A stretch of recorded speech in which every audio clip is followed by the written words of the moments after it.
What's going on, everybody? Your boy Hoop Jogging back with another video, and I'll make this one nice and tight and concise. It's early in the morning out here in Southern California, and I got up early, and I turned on my my cell phone device, and what's the first thing I see?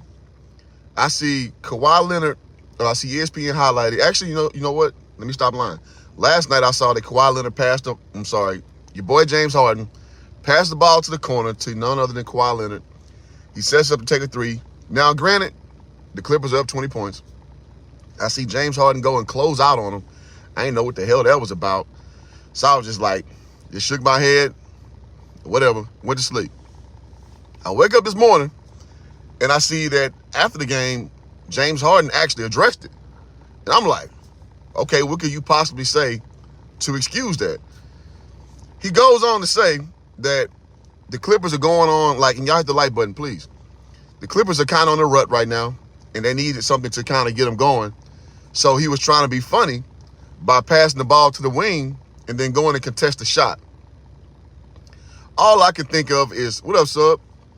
All I can think is, oh my God. This dude right here is a straight up 100%. And let me say this, man. I don't mean in life. Obviously, he's doing well in life. He's doing his damn thing.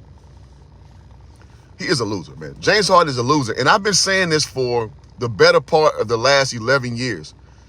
And I say he's a loser because to be so talented, this dude limits himself because he does not take basketball serious. And this goes back way a long time ago. And they laying hoop jogging. You hating, man. You sound like an old head. Okay, I may sound like an old head. You see a gray or two going over here. Does not change the fact of the matter that this dude is not serious about winning. Let me count the ways. So going all the way back to, I want to say 2013, when he came over to the Houston Rockets, he went from being a third wheel to the OKC Thunder to being the main guy for the Rockets. And listen, I'd be a straight up hater to not acknowledge that he came through balling like Bo Diddley. Shout out to Rick Ross. Came with multiple 50-point games. He established himself as a bona fide star player. Next year, Dwight Howard comes along, and the Rockets become a real fixture. Shout out to my guy, Flight Sports TV, man. Y'all hit the subscribe button over there on this side of the world. So he goes to the Rockets, does his damn thing, and then the big things start happening about 3 years in. Expectation. And once expectations started coming, when it just wasn't the fun new Rockets with Dwight Howard and James Harden and Chandler Parsons, then you had to start actually winning. You had to actually start beating the likes of Steph Curry, beating the likes of, at the time, Lob City Clippers, right? And James Harden, what he infallibly showed is that he does not have the mental fortitude or just the individual game, in my opinion, to go there. Hoop jogging, what do you mean? As you remember, Kevin McHale was the first head coach he had over there in Houston. Y'all hit the like button. And his words were, and this is not hoop jogging's lying mouth talking, that he was not a leader, he needs to mature. And if you remember, Kevin McHale had a less than ceremonious exit from the Rockets at the time.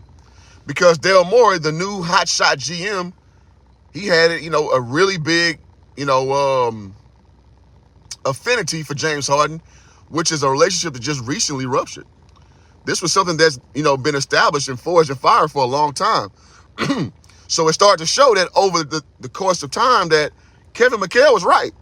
So fast forward, James Harden goes,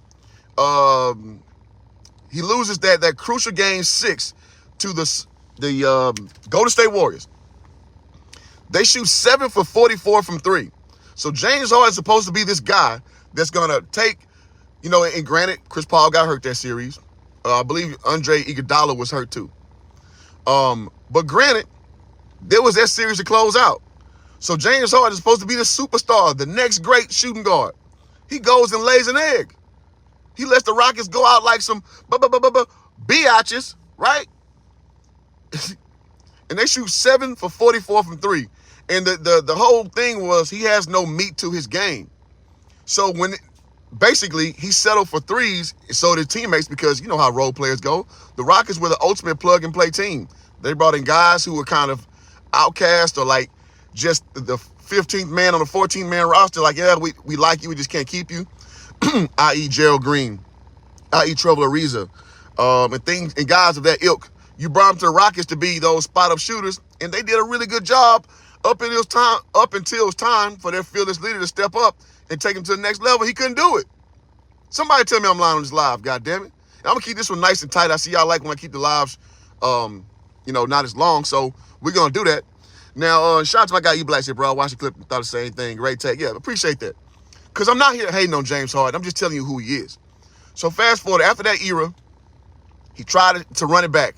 Didn't work out with Russell Westbrook, right? Shout out to P. Rose. Good to see you, bro. Didn't work out with Russell Westbrook. Surprise, surprise.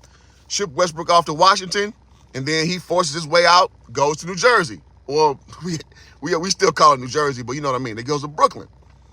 Now, he had hamstring issues, and so I'm not going to put that on him. But less than ceremonious, occasions that he had for the Nets. Not really a great sidekick for Kevin Durant. But again, with the hernia problem, I know it's hard to move, so I'm not going to put that on him. So what did he do after that year that when they lost with the toe line three-pointer?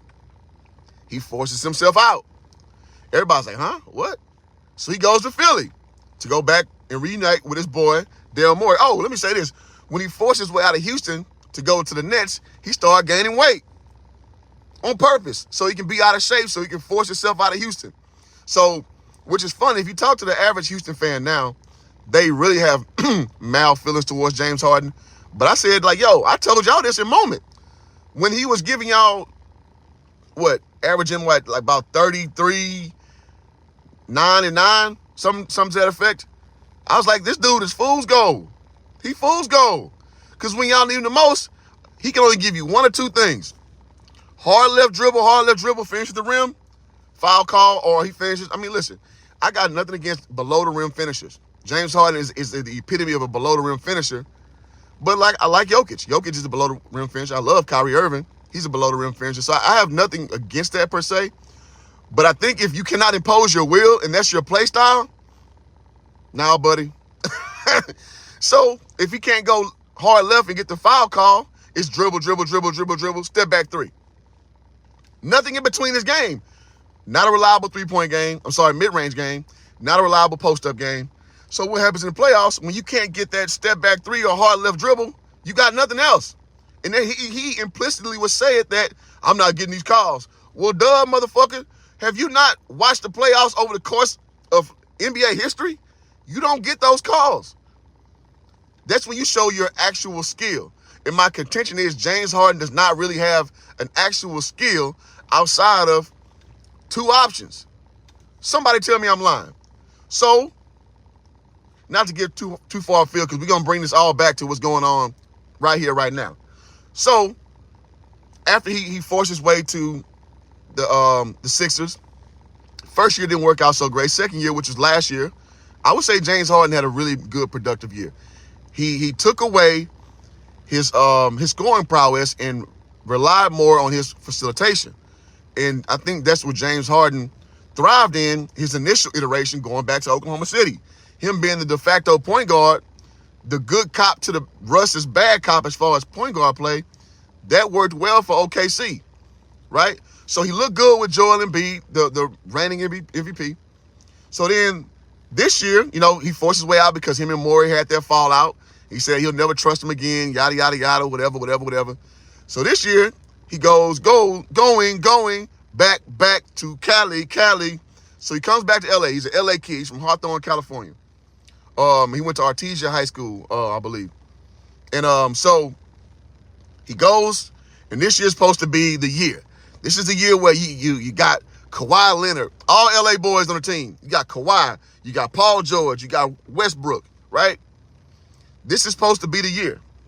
So they came in, with the big trades, a little slower, and then they got their act together. If we're being frank, the Clippers got their act together. And as the last 2 weeks, they started to hit a little skid.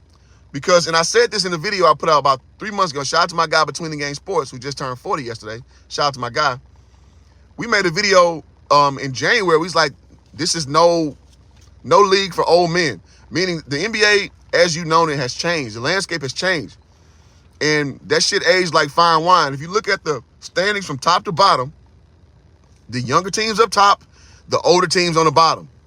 And listen, as an older guy, I hate to see it, but it is what it is. My feelings don't change reality. So knowing, okay, what's going on right now, and I kind of gave a short synopsis about what James Harden's been going through, but you guys get my point.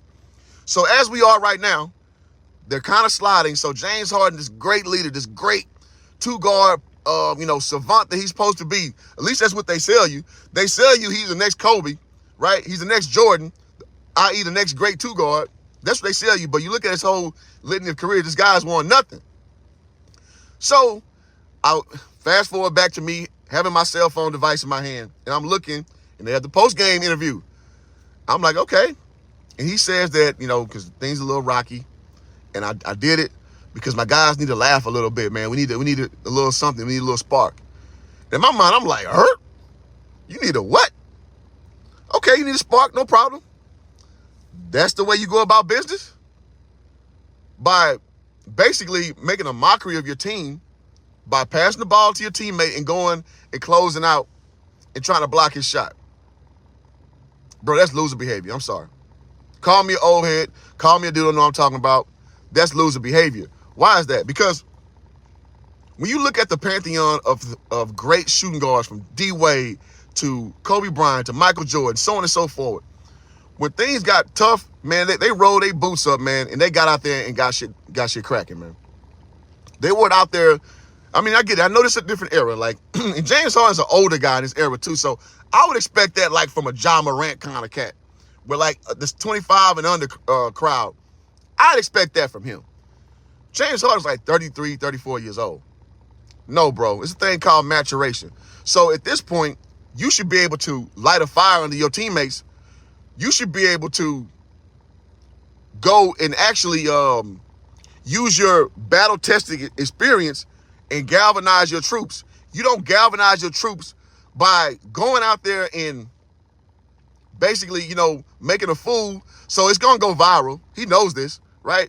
So that's the way you're going to motivate your team to a championship level, late in the season. We're talking less than 15 remaining. So again, James Harden to me was never a guy to be taken serious. Remember, about 5 years ago, he's supposed to have had this revolutionary, it's like an almost travel-looking three-point shot, Dirk-esque looking three-point shot. I told people in a moment, nope, that shot will never stick. It's gimmick. And I've seen enough of gimmick from James Harden. Yes, I'm serious.